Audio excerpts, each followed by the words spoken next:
Hi, and welcome to QOHELETH with Chuck Frank. This is our study of the wisdom writings of Solomon, a man who lived over 3,000 years ago and was considered to be the wisest man on the planet.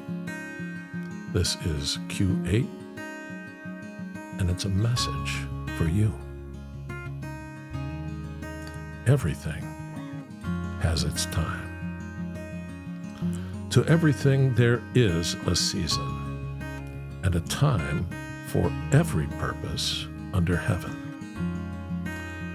A time to be born, and a time to die. A time to plant, and a time to pluck what is planted. A time to kill, and a time to heal. A time to break down, and a time to build up. A time to weep and a time to laugh. A time to mourn and a time to dance.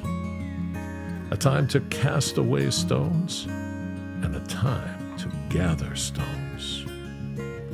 A time to embrace and a time to refrain from embracing.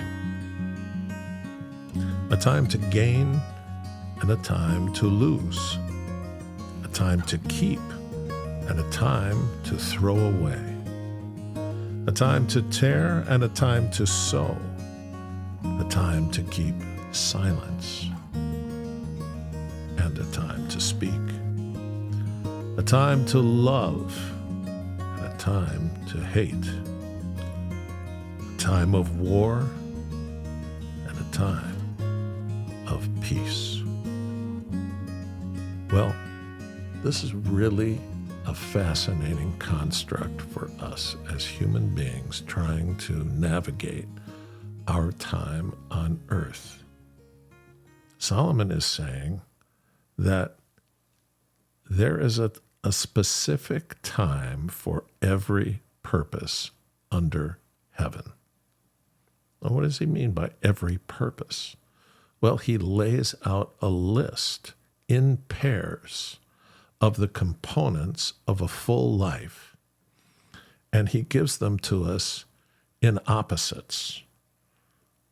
Time to be born and then die, plant and harvest, kill and heal, tear down, build up, weep and then laugh, mourn, time to dance.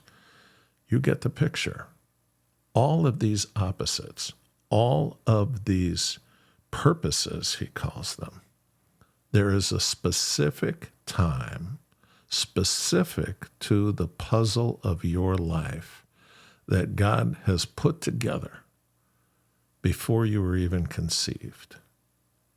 He sees the whole thing from beginning to end. He knows all the variables. And yet the amazing thing is that you have free will going through all these purposes, all these opposites, and each of them coming at a specific time by design. So what are you supposed to make of that? Well, there's only two ways to approach it. The first one is you be Lord in your life. You control everything. You'll look at that list and say, oh, this is easy. I'm going to run toward all the positive things, and I'm going to run away from all the negative things.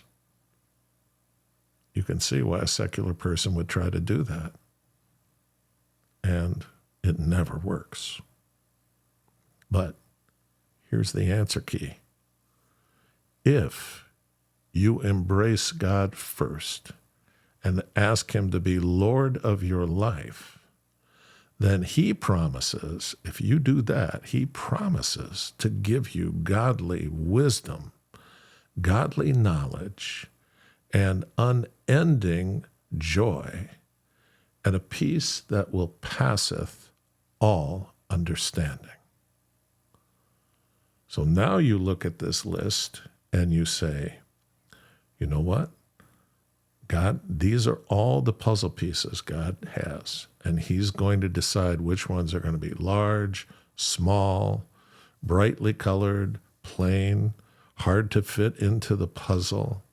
but with godly wisdom, with godly knowledge, and with a joy that is unshakable, you can embrace all of this coming at you in a lifetime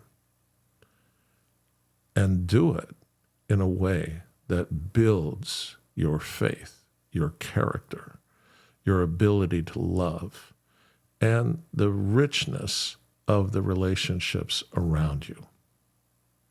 And here's the other part.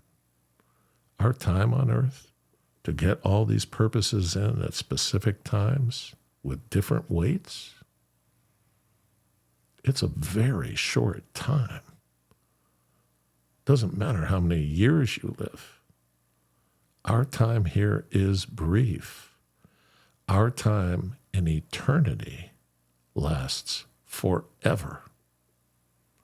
So, whatever time you've been given, and it's all been predetermined, that's your time to understand this list, to understand that the way you navigate it is with God being Lord in your life, not you. And then this list, no matter how it comes together, and it will be unique to your life, will add a richness to your time here that will ensure that you spend eternity with God.